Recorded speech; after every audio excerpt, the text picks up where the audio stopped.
Dear students, in this video we are going to discuss about two consonant sounds V and O.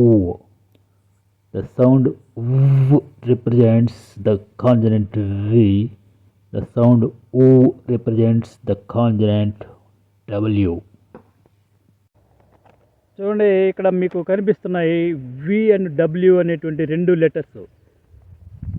బాగా చూడండి, వి and W. వీటిని పలికేటప్పుడు మనం ఎలా పలకాలంటే, వి అని పలికేటప్పుడు మన ఈ ఈ టీత్ రెండు టీత్స్ని పెదానికి టచ్ చేయాలి. వి వి అన్నప్పుడు వైబ్రేషన్ రావాలి. వు వు వు అనే శబ్దం వస్తుంది కదా, వి వి.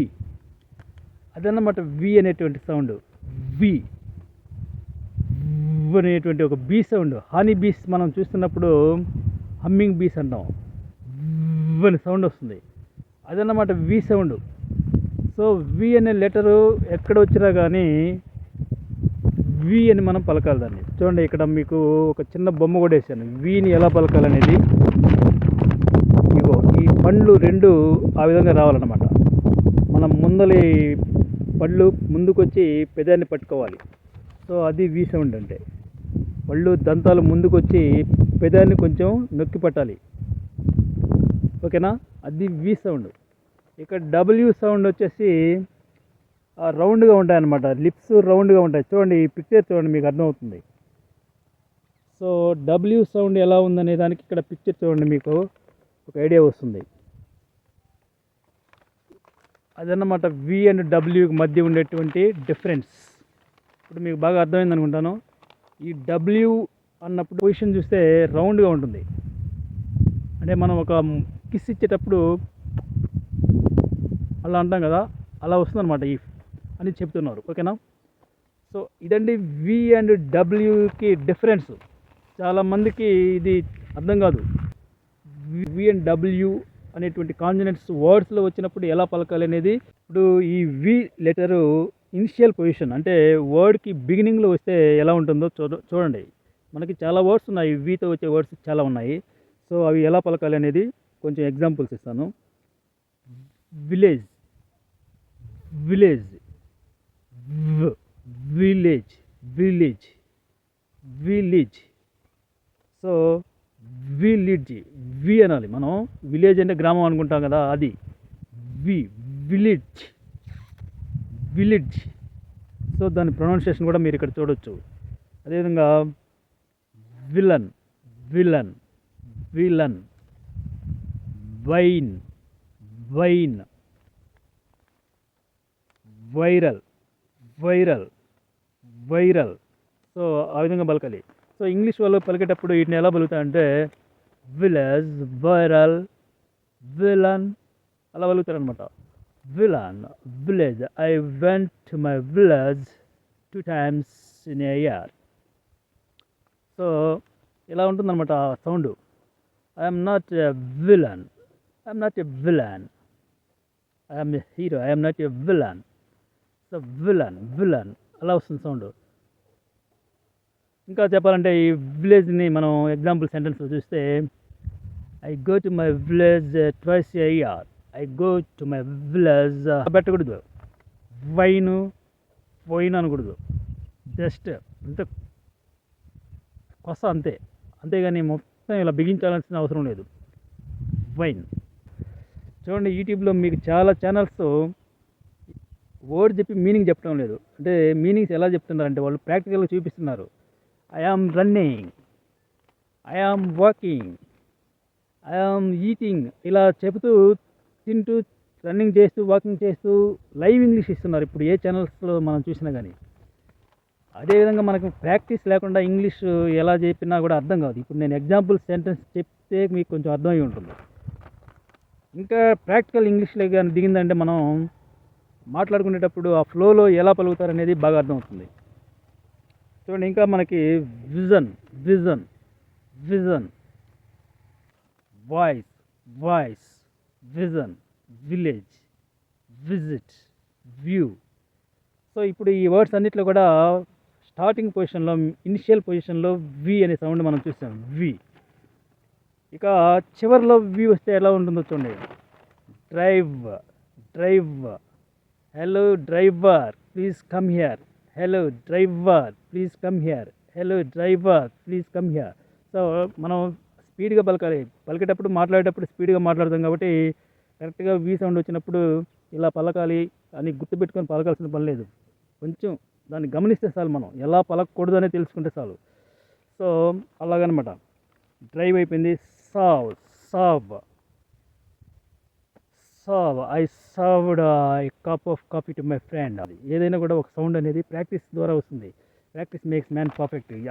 అంతేగాని ఒకేసారి మనకి రావాలంటే రాదు. ఇప్పుడు మనం చివరిలో చూడండి, లీవ్, లీవ్, లీవ్ అన్నప్పుడు లీవ్ అంటే సెలవు తీసుకోవడం. లీవ్, ఓకే, లీవ్ అనకూడదు, లీవ్ అనేది తప్పు. లీవ్, లీవ్, లీవ్, లైవ్, ఇలాగనమాట. సో ఆ సౌండ్ని మనం ఇనిషియల్లో ఎలా ఉంటుంది, చివరిలో ఎలా ఉంటుంది, మిడిల్లో ఎలా ఉంటుంది అనేది కూడా చూడండి. మిడిల్లో చూడండి, ట్రావెల్, ట్రావెల్, ట్రావెల్, వెల్, వి వచ్చినప్పుడు ఇలా పలకాలి మనం. Travel, I traveled 100 kilometers today. I traveled 500 kilometers today. I traveled 600 kilometers yesterday. I traveled, అలా రావాలి. I traveled. చూడండి అలా అనమాట. నెక్స్ట్ ఇప్పుడు మనం బాగా గమనించాల్సింది, వొవెల్ అనేటువంటి ఒక వర్డ్ ఉందనుకోండి. VOWEL, వొవెల్ అంటే అచ్చు. ఈ వర్డ్ని మనకి బిగినింగ్లో వి ఉంది, మధ్యలో డబ్ల్యూ వచ్చింది. సో ఈ డబ్ల్యూ సౌండ్ అనేటువంటిది ఏ సౌండ్ ఇస్తుంది అనేది మనం గమనిస్తే మీరు ఒకటే గుర్తుపెట్టుకోండి. డబ్ల్యూకి ఒకే రెండు సౌండ్స్ ఉన్నాయి. డబ్ల్యూ లెటర్ ఎక్కడొచ్చినా కానీ ఒకటి ఔ అనేటువంటి సౌండ్, రెండోది ఆ అనేటువంటి సౌండ్. అంతేగాని ఇంకెక్కడ కానీ ఏ సౌండ్ రావు డబ్ల్యూకి. సో ఇప్పుడు వొవెల్ అన్నప్పుడు ఏ సౌండ్ వస్తుందంటే ఇక్కడ ఔ సౌండ్ వస్తుంది. వొవాల్, వొవాల్, వోవాల్, వోవాల్. సో అదనమాట. ఇవన్నీ మీరు ప్రాక్టీస్ చేయడం ద్వారా వస్తుంది. ఇప్పుడు మనం వి లెటరు మిడిల్లో, అదేవిధంగా చివరిలో, మధ్యలో వచ్చినప్పుడు ఎలా సౌండ్స్ వస్తున్నాయో చూసాం. వివిడ్, వివిడ్, వివిడ్, వివిడ్ అనే పదం ఉంది కదా, వివిడ్, రెండు వీలు వచ్చాయి పక్క పక్కనే. So vivid. సో ఇదనమాట వి సౌండ్. సో ఇప్పుడు మనకి క్లియర్ అయిపోయింది వి అంటే ఏంటనేది. ఇక్కడ డబ్ల్యూ చూద్దాం. What, what, what, what are you talking? What is your name please? What is your name please? Please give me a glass of water. Please give me a glass of water. Water, water, what, why, where, when, when, why, what, where. So ఈ డబ్ల్యూతో వచ్చేవన్నీ కూడా round రావాలి. ఓకేనా? So అదన్నమాట మనకి బాగా గుర్తుపెట్టుకోవాల్సింది. ఇకపోతే మిడిల్లో ఎలా వస్తుంది డబ్ల్యూ అనేది చూద్దాం. మిడిల్ పొజిషన్లో డబ్ల్యూ లెటర్ ఎలా ఉంటుందో చూడండి. మిడిల్ పొజిషన్లో అంటే ఒక వర్డ్లో మిడిల్ పొజిషన్లో డబ్ల్యూ వస్తే ఎలా ఉంటుందంటే switch, switch, switch, please switch on, switch అనమాట. స్వాడ్, స్వాడ్, స్వాన్, హంస, స్వాన్, స్వాన్, స్వాడ్. సో ఈ సౌండ్ రావాలి అలాగా, స్వాడ్. అదేవిధంగా స్వాలవ్, స్వాలవ్.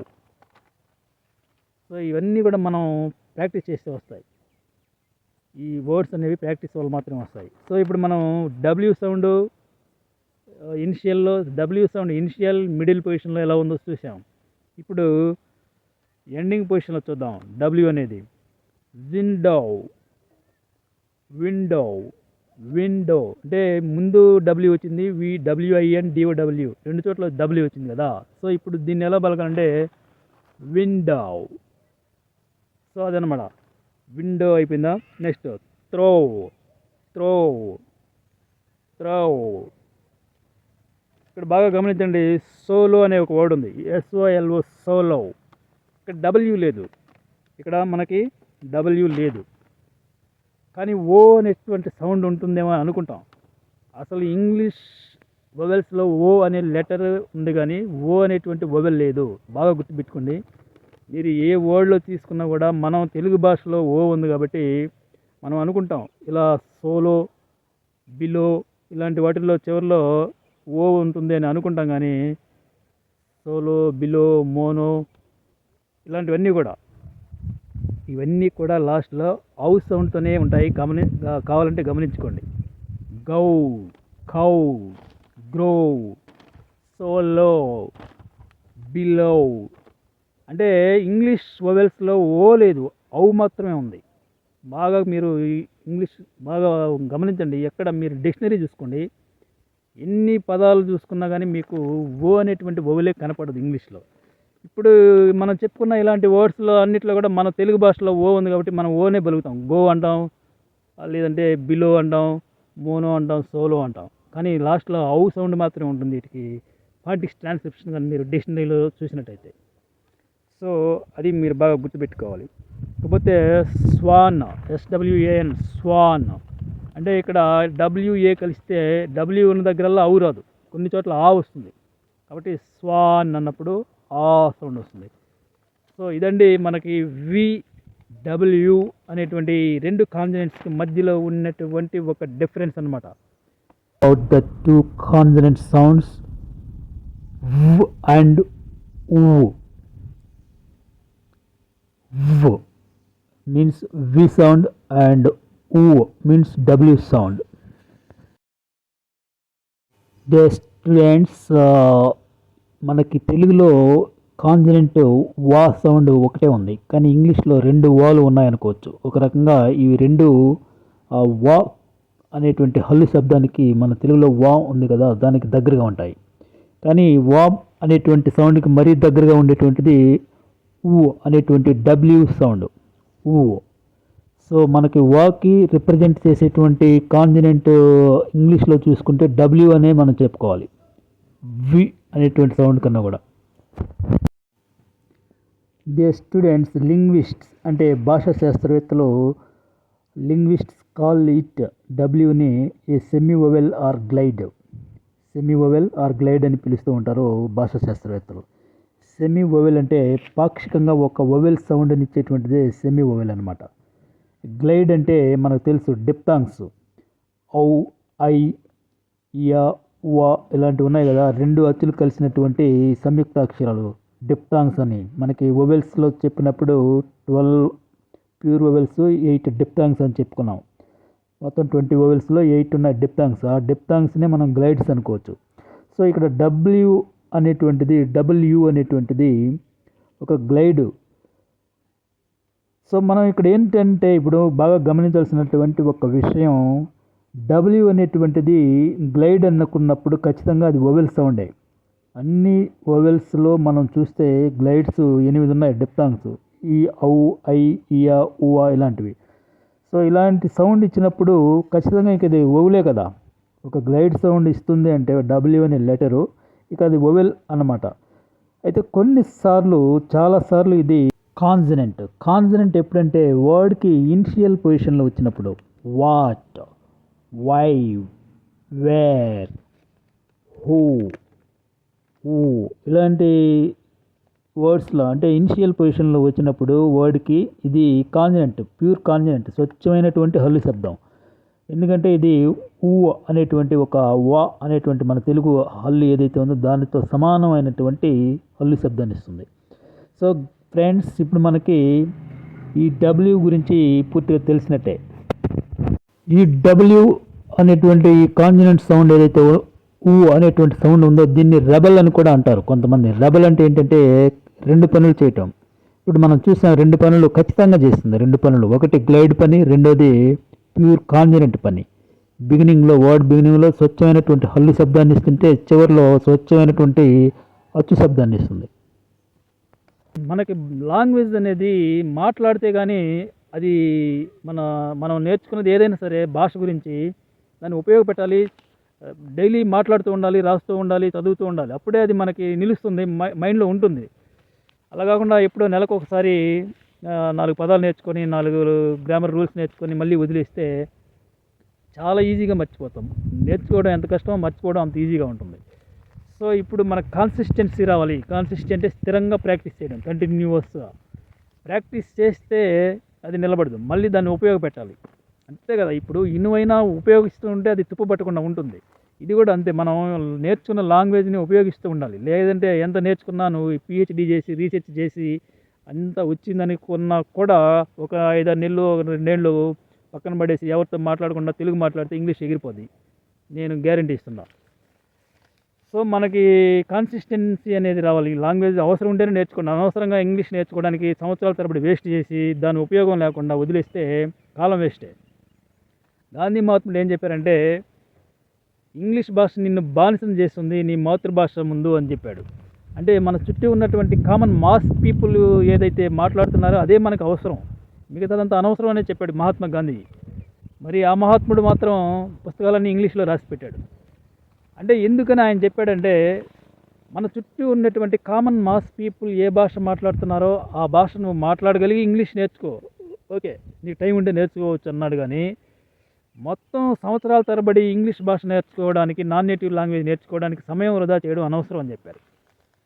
సో ఇప్పుడు మన తెలుగు భాష మాట్లాడేవాళ్ళ ముందు మనం తెలుగు మాట్లాడలేకపోతే, మన చుట్టూ తెలుగు మాట్లాడేవాళ్ళు ఉంటే, వాడు ఏదైనా మాట్లాడినా మనకు అర్థం కానప్పుడు ఇక మనం ఏం చేస్తాం, భాష రానివాడు కామ్గా వాళ్ళు చెప్పేది వింటూ ఉండాలి. తెలుగు భాషే రావటం లేదు, నువ్వు తెలుగుడివి, చుట్టూ తెలుగు వాళ్ళు ఉన్నారు తెలుగు మాట్లాడేవాళ్ళు, అప్పుడు నీకెందుకు ఉపయోగపడుతుంది ఆ భాష? నిన్ను బానిసం చేసేదానికి ఉపయోగపడుతుంది ఆ భాష అనేది. కాబట్టి ఎక్కడ ఉంటే మనం అక్కడ ఆ భాష నేర్చుకోవడానికి ఎక్కువ సమయం కేటాయించాలి. మన చుట్టూ ఉండే సమస్యలన్నీ మన తెలుగు భాషలో ఉన్నాయి. మన చుట్టూ ఉండేటువంటి ప్రజలంతా తెలుగు భాష మాట్లాడుతున్నారు. నిత్యం లేస్తే మనకి తెలుగు మాట్లాడకపోతే పని జరగదు. అలాంటప్పుడు మనకి ఎందుకు ఇంగ్లీష్ భాష అనేది కూడా మనం అర్థం చేసుకోవాలి. సో ఇది భాష గురించినటువంటి మనకి ఉండవలసిన ఒక కనీస అవగాహన అనమాట. Thank you all. Thanks for watching my channel and thanks for subscribing my channel. Thank you all. మనకి టైం ఉంటే మళ్ళీ మరో వీడియోలో కలుసుకుందాం డియర్ స్టూడెంట్స్. Thank you.